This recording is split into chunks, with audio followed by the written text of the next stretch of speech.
এবার রাতের অন্ধকারে চোরের মতন লুকিয়ে সমস্ত লোককে এদের চোখকে ফাঁকি দিয়ে অন্ধকারের পথকে বেছে নিল কুসুম। হ্যাঁ বন্ধুরা, ভিডিওতে লাইক দিয়ে দেখতে থাকুন। যেই মুহূর্তে কিনা কুসুম সিদ্ধান্ত নিয়ে ফেলে এবং আয়ুষকে শান্তি দেওয়াটাই কুসুম যখন কিনা সম্পূর্ণরূপে ফার্স্ট প্রায়োরিটি হিসেবে নেয়, ঠিক সেই সময় কুসুম রাতের অন্ধকারে সমস্ত লোকেরা ঘুমিয়ে যাওয়ার পর ইন্দ্রাণী গাঙ্গুলির আশীর্বাদ নিয়ে কুসুম যখন কিনা আয়ুষের কাছে শেষবারের মতন দেখা করার জন্য আয়ুষের ঘরে এসে বলতে থাকে যে ছোটো সাহেব, আজ হয়তো আমি চলে যাচ্ছি অনেকটা দূরে, যেখানে কিনা আপনারা হয়তো বা কোনোদিনও আর কুসুম সরকারের নাগাল পাবেন না। অথচ আমার বাবা চিরকালের জন্য অন্ধকারেই রয়ে গেল এবং আমার বাবা হয়তো বা জানতেও পারবেন না যে কেন কুসুম তাকে ছেড়ে আপনাদের ভরসায় তাকে রেখে এখান থেকে অনেকটা দূরে চলে গিয়েছে। কিন্তু আমার যে কাছে যে সবথেকে বেশি প্রাধান্য পাচ্ছে আপনার ইচ্ছেগুলোর কদর করতে গিয়ে আমি রীতিমতো এই পৃথিবী থেকেও চলে যেতে রাজি আছি। কিন্তু এখানে তো আপনি আমাকে শুধু বলেছেন আপনার চোখের সামনে থেকে দূর হয়ে যেতে, তাই আমি কোনোভাবেই আপনাকে কষ্ট দিয়ে, আপনাকে কাঁদিয়ে, আপনাকে কোনোভাবে ক্ষিপ্ত করে আমি এই বাড়িতে টিকে থাকতে চাই না। কারণ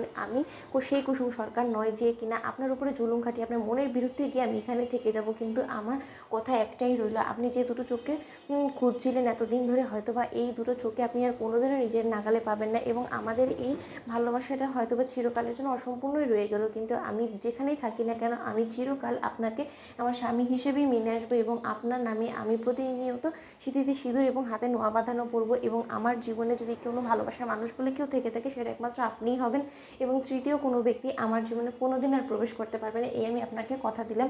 এবং আমার পক্ষ থেকে শেষ একবারের মতন একটা চিঠি আপনার কাছে রেখে গেলাম, যদি সম্ভব হয় না হয় পড়ে নেবেন এবং আমি যে সমস্ত ভুল ত্রুটিগুলো করে আপনার মনে কষ্ট দিয়েছি সেই সমস্ত কিছুর জন্য আপনি আমাকে ক্ষমা করে দেবেন। অন্যদিকে এই কথা বলে যখন কিনা কুসুম সেখান থেকে চলে যায় এবং গাঙ্গুলি হাউসের বাইরে এসে কুসুম যখন কিনা অঝরে কাঁদতে থাকে এবং কুসুম বলতে থাকে যে না, কোনো মতে এখন আর আমার নিজেকে এতটা দুর্বল করে তুললে কোনো মতে চলবে না, আমাকে শক্ত থাকতে হবে, আমাকে ভবিষ্যতের জন্য নিজেকে শক্ত রেখে নিজের ভবিষ্যৎ গড়ে নিতে হবে একাই এবং নিজের পায়ে দাঁড়াতে হবে, তবেই আমি কোনোদিন হয়তো বা ফিরতে পারবো। কিন্তু গাঙ্গুলি পরিবারে কেউ যদি আমার নাগাল না পায়, আমাকে ঠিক ততটা দূরেরই পথ তৈরি করতে হবে। ঠিক সেই সময় কুসুম অন্য কোথাও যেতেই নেবে, সেখানেই দেবলীনার ভাড়া করা গুন্ডারা কুসুমকে হঠাৎ করে যখন কিনা সেখান থেকে তুলে নিয়ে জিম্মি করে রেখে দেয়। অন্যদিকে সকাল হওয়া মাত্রই মীনাক্ষী থেকে শুরু করে পরিবারের সকলে যখন কিনা কুসুমের খোঁজ করতে থাকে এবং শঙ্করকে খবর দেওয়া মাত্র শঙ্কর যখন বলতে থাকে যে আগে কর্তামা, আমি তো জানি যে কুসুম এই বাড়িতে কাজে চলে এসেছে, তার জন্য আমি আর কোনো খোঁজ খবর নিইনি, কিন্তু এখানেও কুসুম আসেনি, তাহলে তোমার মেয়েটা গেল তো গেল কোথায়? অন্যদিকে